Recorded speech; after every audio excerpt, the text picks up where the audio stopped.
Hello everyone, welcome to be aware coaching point. Be aware coaching point पे आप सभी का स्वागत है। मैं आशुतोष टेलर आप सभी का स्वागत करता हूं। और करंट इशू में जो टॉपिक चल रहा है, चाइना के कुछ हैकर्स ने सीरम इंस्टीट्यूट ऑफ इंडिया और भारत बायोटेक पे साइबरली अटैक किया है उनके सर्वर्स पर। तो चलिए स्टार्ट करते हैं इस लेक्चर्स में क्या है।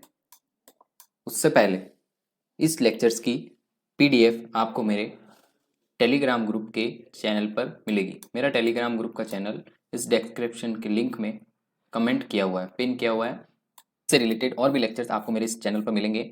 बी अवेयर कोचिंग पॉइंट के नाम से है, ये ऑनलाइन प्लेटफॉर्म है स्टडी का। चलिए स्टार्ट करते हैं लेक्चर्स। तो उससे पहले मैं कुछ बताना चाहता हूँ कि हमें ये जो लेक्चर्स लिया है ये हमने द इंडियन एक्सप्रेस से लिया है। इंडियन एक्सप्रेस और इंडियन एक्सप्रेस के अंदर और द हिंदू टाइम्स से, दोनों से मैंने स्टडी करके फिर इस लेक्चर्स को लिया है। तो सीधा सीधा इसमें लिखा हुआ है कि China hackers attack target Indian vaccine makers, serum institute of India और भारत बायोटेक से सिक्योरिटी फ्रेम, ये भी कहा गया है। और हिंदुस्तान टाइम्स ने भी इसी तरह से इसी को फ्रेम करते हुए लिखा है। चलिए स्टार्ट करते हैं इस लेक्चर को। इससे पहले मैं आपको बताना चाहूंगा कि चाइना के द्वारा आज तक इंडिया के ऊपर काफ़ी ऐसे साइबर अटैक हुए हैं। इस लेक्चर्स के आगे मैं इसके साथ इसका जिक्र करूंगा कि इसके बारे में कि ये किस तरह से इन्होंने अटैक किया है। उसी के साथ मैं पहले ये भी बता दूं कि यहाँ पर कोविड के चलते कोविड वैक्सीन जो इंडिया में डेवलप की गई है भारत बायोटेक और सीरम इंस्टीट्यूट के द्वारा, इन दोनों ने इंडिया में वैक्सीनेशन किया है। और साथ में इंडिया के साथ भारत की जो ये वैक्सीनेशन कंपनियां हैं, वैक्सीन जिन्होंने डेवलप की है, ये और कंट्रीज को भी इन्होंने क्या किया है कि उधार में या फिर उपहार के रूप में दी है और सेल भी किए हैं। तो इस वजह से भी एक बड़ा कारण आता है सामने कि हो सकता है कि ऐसा थ्रेड किया जाए जिससे इनकी कुछ ना कुछ नुकसान होगा। और तो चाइना की वैक्सीन को ज़्यादा इंपॉर्टेंस मिलेगी। वेगोनो वैक्सीन जो नाम है वॉक्सेना, तो वो चाइना की है, तो उसके थ्रू भी हो सकता है। तो चलिए इस लेक्चर में स्टार्ट करते हैं इस लेक्चर को। इसमें क्या कहा गया है? इसमें कहा गया है कि साइबर अटैक किया है इंडिया की दो वैक्सीन कंपनियों पर, टू वैक्सीन कंपनियों पे। वैक्सीन मेकर कंपनी है, कोविड वैक्सीन के शॉट्स जो बनाते हैं उनके ऊपर साइबर अटैक हुआ है, ठीक है। ऐसा इंटेलिजेंसी बोल रही है, ठीक है ना। और ये कहा गया है कि चीन के द्वारा ये कराया गया है। चीन के कुछ ग्रुप होंगे, हैकिंग ग्रुप हैं, 3-4 ग्रुप हैं, काफ़ी पॉपुलर हैं वहाँ पे हैकिंग ग्रुप, जो क्या करते हैं आए दिन या फिर कोई ना कोई इशू के चलते साइबर अटैक करते हैं। आज की दुनिया में हम ये कह सकते हैं कि गोली और बंदूक से जो लड़ाई नहीं हो पा रही है, वो साइबर आईटी के क्षेत्र में डाटा के साथ छेड़खानी करके की जा सकती है। चाइना इस मामले में सबसे आगे है। काफ़ी कुछ हमने देखा इंडिया ने अभी तक। आपने देखा होगा कोरोना के टाइम में इंडिया ने कई चाइनीज ऐप्स को बैन कर दिया था, सिर्फ ये बोल के कि इंडिया की सॉवरेनिटी और उसके अगेंस्ट है। तो ये भी हम देख सकते हैं कि काफ़ी कुछ प्रॉब्लम्स उन ऐप्स के थ्रू हुई है। जैसे पबजी गेम्स हुआ, उसको भी बैन किया था। तो वो कुछ इस तरह से भी इफेक्ट करते हैं हमारे देश को, इसलिए हम पहले इन थ्रेड को रोक देते हैं। चलिए इसके आगे देखते हैं। जो हमारी इंडिया की जो वैक्सीन मेकर कंपनियां हैं, उन्होंने 60% होल वर्ल्ड में सोल्ड किया है, मतलब बेचा है या फिर किसी को गिफ्ट भी की है। तो ये हमारी बहुत ही बड़ी उपलब्धि है कि हमने 60% ऑल द वर्ल्ड के अंदर हमने वैक्सीन बनाई हैं और बेची भी हैं, ठीक है। इसमें एक ये चीज़ ये भी बोली गई है कि सिंगापुर टोक्यो बेस जो है, बेस्ड इन सिंगापुर टोक्यो, ये जो है गोल्डन साइज बैक्ड, इन्हों के द्वारा बताया गया है कि चाइना के कुछ हैकर्स ग्रुप हैं। एपीटी 10 ग्रुप बताया गया है। अभी इस लेक्चर के बाद में मैं एक लेक्चर दूंगा मुंबई के अंदर जो बिजली का हमारा प्रॉब्लम हुआ था, उसके रिलेटेड भी आएगा। वो भी ऐसा ही थ्रेड था जो इसको प्रॉब्लम कर चुका था। चलिए इसके आगे देखते हैं। स्टोन पांडा भी है इस तरह से। और आइडेंटिफाई गैप्स, काफ़ी ग्रुप्स हैं ऐसे जो बने हुए हैं। वो क्या किया है उन्होंने, वैल्यूज अवेलेबल, तो हैं ऐसे कुछ ग्रुप्स जो भारत बायोटेक और सीरम इंस्टीट्यूट के ऊपर अटैक किया है, ठीक है ना। सप्लाई चेन है सॉफ्टवेयर की, उसके ऊपर अटैक किया है। और ये वर्ल्ड की जो लार्जेस्ट वैक्सीन मेकर कंपनी बन चुकी है, ठीक है ना, भारत बायोटेक और serum institute of India.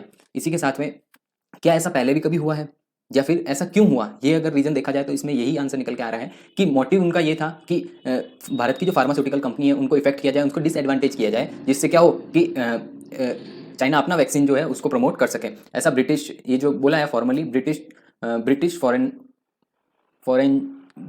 Intelligence agency है MI6 के द्वारा ऐसा कहा गया है।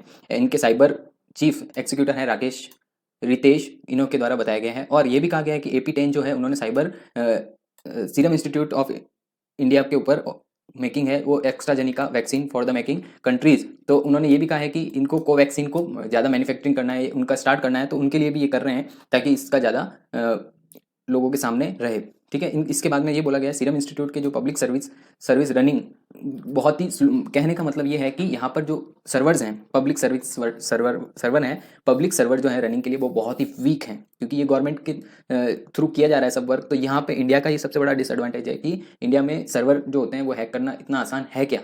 बिल्कुल है, बहुत इजी गोइंग में कोई भी हैक कर सकता है। ऐसा कैसे कर सकते हैं? या तो किसी पेन ड्राइव के थ्रू मालवेयर को अगर डाल दिया जाए तो वो वायरस अपना वहाँ जाकर वर्क करना स्टार्ट कर देता है और इसे रिमोट एक्सेस किया जा सकता है। यहाँ बैठा हुआ व्यक्ति चाइना से रिमोट एक्सेस करके आपके कंप्यूटर से कुछ भी करवा सकता है। ऐसा ही हैकिंग में किया गया है, ठीक है ना।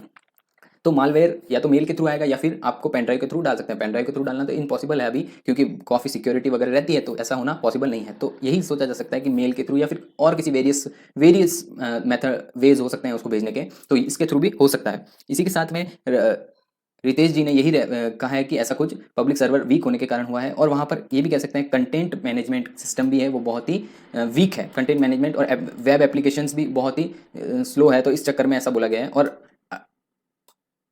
क्विक अलार्मिंग भी कर दिया गया है उनको। उन लोगों ने ऐसा कहा है कि भाई इससे जल्दी से जल्दी सुधारा जाए, ऐसा भी वर्क कर चुके हैं। काफ़ी चेतावनीजनक है ये सब चीज़ें, क्योंकि बहुत ही प्रॉब्लम देगी अगर फ्यूचर में भी अगर ऐसा सही नहीं हो पाता है, तो वो भी एक बड़ा इशू है जो इंडिया जल्दी रिफॉर्म कर लेगी मेरे को लगता है, क्योंकि इंडिया में काफ़ी वर्किंग फास्ट ही हो सकता है। अगर वो इतने बड़ा इंस्टीट्यूट है वैक्सीन बनाने का, तो वहाँ पे हो सकता है। क्या इससे पहले भी चाइना ने कभी ऐसा फॉर्मली किया है? तो बिल्कुल किया है।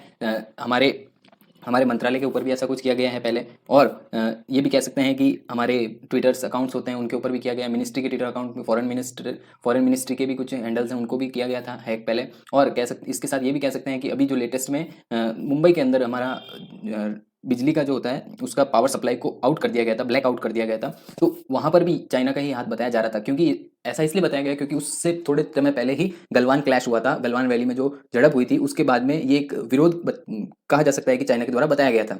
तो ये एक बड़ा रीज़न उस समय भी उसके साथ था, तो यहाँ भी कोई ना कोई रीज़न होगा, उसी चक्कर में उन्होंने ऐसा किया है। तो इसी लेक्चर के आगे देखते हैं आगे क्या कहते हैं। तो हमारे यहाँ पर भारत बायोटेक और सीरम इंस्टीट्यूट ने ये कमेंट किया है, उनके जो ऑफिसर ऑफ डायरेक्टर जनरल हैं उन्होंने कहा है कि ये कंप्यूटर इमरजेंसी रेस्पॉन्स टीम है उसको ये सब हैंडओवर कर दिया गया है। और इसके डायरेक्टर जो हैं ऑपरेशन डायरेक्टर हैं एस शामा, उनको बता दिया गया। एस शामा जो है CERT के तहत उन्होंने कहा है कि लीगली ऐसा अभी कुछ हम कह नहीं सकते, पर मीडिया ऐसा कह रही है तो हम उस पर कंफर्म नहीं करेंगे। ठीक है, हम उसको पहले पूरा देखेंगे, जांच पड़ताल करने के बाद ही कहेंगे, क्योंकि बहुत ही बड़ा मामला है। ठीक है ना। तो ऐसे साइबर हमले चाइना ने काफ़ी कर दिए हैं पहले भी, तो उसका ऑथेंटिसिटी जो होती है उसके बारे में अभी कहना थोड़ा सा रहेगा, पर कहीं ना कहीं लगता ऐसा ही है कि चाइना ने ही ये किया है। Thank you so much for watching this channel, stay tune.